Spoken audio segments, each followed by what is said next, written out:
Welcome to the MoneyWise Channel. On this channel, we're going to talk about inspirational events and a lot of great money things. Always remember, success goes to the person that holds on after everybody else has let go. I'm going to give my reaction to what I saw, and hopefully it leaves you inspired to get up and go after your goals or push through anything you're going through to reach the highest level of life. Today we're going to be speaking about an artist by the name of Beyonce. I'm going to call this one Beyonce's interview on building a 420 million net worth. Beyonce's interview on building a 420 million net worth. Before we go into what she said in her interview, we're going to give a little backstory for those that don't know Beyonce. And if you do already know her, maybe you'll learn something new. So her full name is Beyonce Giselle Knowles. She was born September 4th, 1981. She was born in Houston, Texas. She's an American singer, actress, record producer, songwriter, dancer, businesswoman, and director. See, her nickname, Queen Bee. They call her the Third World War Trill, and Salsa Fierce, a couple names that most people know. Her father's name is Matthew Knowles. He worked for Xerox, and he ended up managing her. Her mother name is Tina Knowles, and she was a salon owner, and she also was a clothes designer. Let's see, she has one sister, Solange Knowles, that we all know about. And there's some questions if her father have other kids, but I'm not going to get into the side right now. Her name, Beyonce, is actually her mom, Tina's maiden name. So her mom's original name was Tina Beyonce. And she took the name Beyonce to give tribute to her family name so her name won't be forgotten, her family name. So basically made her last name, her mom's last name, her first name.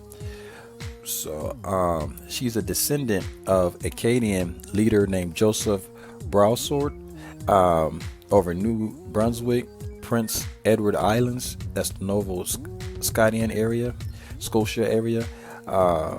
She's also a descendant of Jean Vincent de Say-Costeau.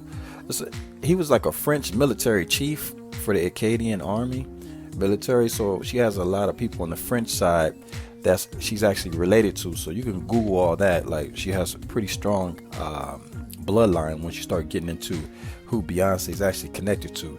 So her greatness is just not something that's just out there alone. She's part of great people in history. So she went to St. Mary's Monastery School in Houston, Texas. She had a dance instructor by the name of Darlette Johnson, and she already knew that Beyonce could dance real good, and she had the chemistry. But one day when Miss Johnson was humming a song, Beyonce came in and started singing the high notes, and she knew right then that something incredible was going to happen with her, and she told her parents. So at age 7, Beyonce won her first talent show. She was singing the song called Imagine by John Lennon, and she beat out 15, 16-year-olds in that show. So people was like amazed. At age 7, she was already winning at that level. She was focused on what she was doing. So she attended a high school for performing and visual arts later than that. It was called the Elite High School. And she also was a solo artist at St. John Artist Methodist Church in that choir. And she did that for about 2 years or more, where she did solo parts. And a lot of times in the African American community, they get their best singing, or they really get started doing their thing in the church, because they get a chance to get in front of an audience that kind of loves them, and they kind of can learn how to work the emotions in their voice. So yeah, that's what she did as a solo artist. She met Kelly Rowland and Latavia Robinson, some of the first two people in Destiny Child. She met them at age 8. She was auditioning for a group called Girl Time. When she auditioned for this group, she met these two members, Kelly Rowland and Latavia. Now, that's where their friendship began, and they start to grow. Now, when she got in this group called Girl Time, this was a lot of different girls that were working together trying to grow. Once they did that, they end up doing a show called Star Search because a producer, R&B producer by the name of, I believe, Arn Frazier, I believe that was his name. He ended up seeing them, and he thought the little girls could sing very well and dance very well. So he ended up getting girl time and putting them on Star Search.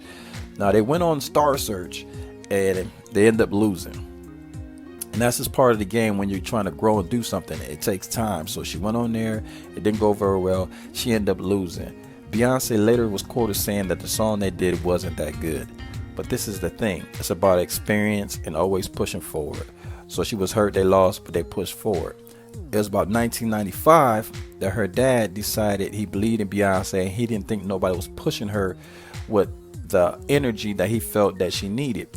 So what he did is he resigned from his job at Xerox. He had a pretty good position, was making a lot of money. He resigned and became the manager of his daughter's group full time.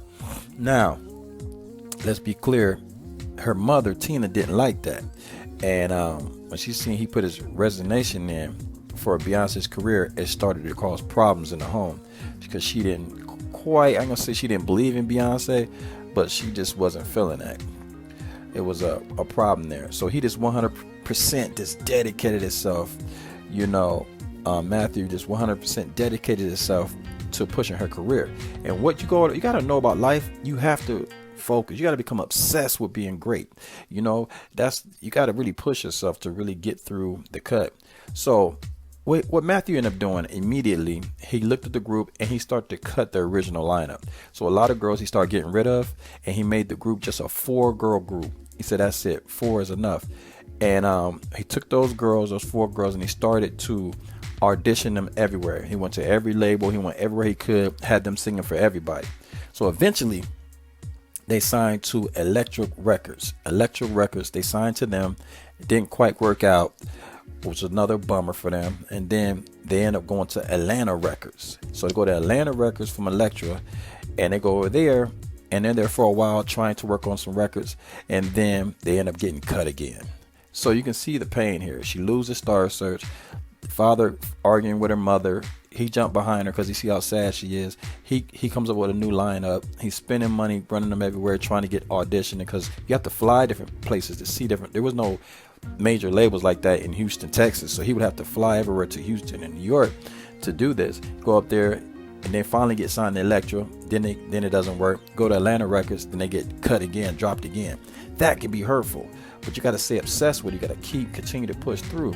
Now, at this point, her mother, Tina, separates officially. After they get dropped from Atlanta, she officially separates from Matthew. So they're in 2 different households. He's in an apartment. She's where she's at. And she's like, no, the finances messed up, because she's a salon owner and she's making money. But she like, if I have to make the money of the family while you're out here just wasting time trying to do that, you need to be on your own. So they separated. So at this point, he's like, well, I'm gonna keep going even if my wife leaves me, because I believe in Beyonce. So October 5, 1995, he ends up getting them in front of Dwayne Wiggins. And Dwayne Wiggins was part of a group called Tony Tone as a 1990 R&B group. So he gets them in front of them, and boom, Dwayne loves the kids. So he ends up signing them to his entertainment company. That's in October 5th, 1995. Now, in 1996, he started recording an album under the agreement with Dwayne Wiggins / Sony Music. So they end up doing that and start getting things going so they can get things moving towards the way they wanted to go. So later on that year,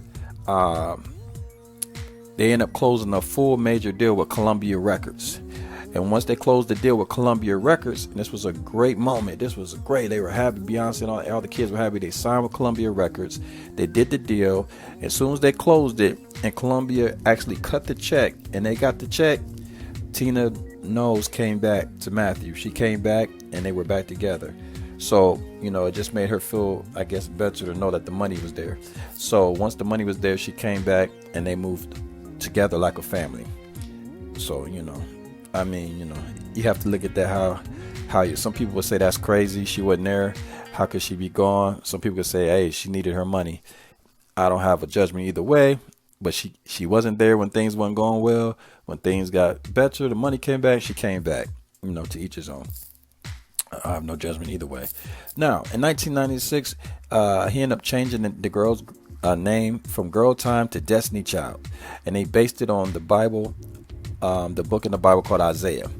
1997, they released their debut song called Killing Time, and it was on the Men in Black soundtrack. Now, Men in Black was a movie that Will Smith was in, so for those that want to Google that or look into that, and during that time, that's what they used to do. They used to release soundtracks. They drop a movie, they put a big budget behind it, and they put music behind it, and that's when the soundtrack of the songs on that album was actually in the movie. Because now they'll have a soundtrack and it's not even in the movie. So, but that's when it was like that. So November 1997, they released a song called No No No No No, and that does very well. It has a remix also. With the guy from the Fugees, he does a remix, a faster version of it, because the original version is slow, and then they do a remix and they sped it up. Wyclef Jean, and he sped it up, so that was a big deal because the Fugees was huge at that time. So in 1998, they released a self-titled album called Destiny Child, and this is the thing, what's so great about that. Under Destiny Child, Beyonce released like 5 albums, and they got a star on the Walk of Fame, and that's just great. And they became the best female group of all time, sold millions of records, and that started her net worth growing. That's why I want you to understand on this MoneyWise channel that's it. Whenever you're doing anything, you have to grow. There's stages. So I want you to understand that this was the stage where her money started getting bigger and bigger and bigger, because at this point she's doing very well. So she takes that and keeps going. They said the hardest is your first million. Once you make your first million, like my Michael Jackson video, I talked about when he made $1 million, but then he had to go find the attorney and built from there. So that's the hardest part. So she made her first million, but she has to keep pushing. So 2003, between 2005, all of them went solo. Everybody in the group went solo. She released her solo project, a solo song. It was with Jay-Z. So this is where her and Jay-Z worked together, and it was called Bonnie and Clyde.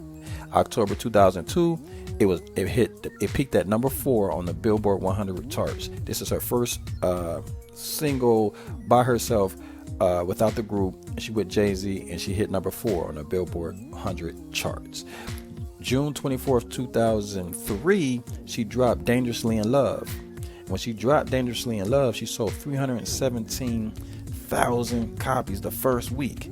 If you think about it, $10 just alone on the album back then, that makes for $3 million. But I think they were selling from $12 to $14. Then they would do deluxe albums. It was crazy. And on that album, she had a song called Crazy in Love, once again with Jay-Z, that burned up the charts. So her and Jay-Z was burning up the charts. Now, you got to think, after that, she made more hits with Jay-Z. They did Deja Vu and all this, and they continue to do well. So people seen the spark between them. And, not only did they make hits, they also made some children, and they built a wonderful life together. So that's great for them. So overall, the thing she spoke about, I want to break it down. She did very well with her finances. Very smart woman. Even today they're working on a diamond deal. It's just great with the things that they do. So, you got to think she has over, I believe, 6 platinum solo albums. She has 11 movies. She sold over 118 million records solo. She sold over 60 million records with Destiny Child. She's directed 4 of her own videos and so-called movies for her people, because she wanted to show her own personal vision. She's did 12 tours. She's did a residency in Las Vegas. She's grossed over 400 million in fragrances and clothes situations. Parkway Entertainment, she's signing other artists that are doing very well. She has many endorsement deals like Pepsi for millions of dollars. She does a lot of charity funds, which, you have a charity, it helps you with your taxes. So she's holding money. Whenever you hear somebody has a charity, they're not only helping people, they're also being able to hold more, because it's not what you make, it's what you keep. So that's the MoneyWise situation. I want to make sure you understand that when you start making millions of dollars, open up a charity fund so you can help people, but also hold more money, because it's not what you make, it's what you keep. She helped Houston out a lot during certain situations. She always looks out for her city. The Run on 2 tour, she grossed over $5 million a night $5 million a night. That was a big tour, and I think they totaled at over $250 million just on one tour. So her money is huge. Listen, she stayed focused and she reached all her goals no matter what she went through. She stayed focused. We're so proud of Beyonce. Her net worth is 420 million documented at this moment. So you got to salute Beyonce, proud of Beyonce. Many people have reasons why they're proud of her, but I just think I broke down many reasons why you can say she's really about her business. So listen, stay excited about life. We'll be dropping more videos to inspire. Faith without works is dead. Remember, keep your eyes out for the small things as you are doing the big things, because it doesn't matter if you're Beyonce or Jay-Z or whoever. Just always remember, it's not always going to be easy, but keep on pushing and going after what you want. Like and subscribe to the MoneyWise channel for more wisdom in the future. And remember, the plans may change, but the goals stay the same. Like and subscribe, and I'll see you in the next video. Yep.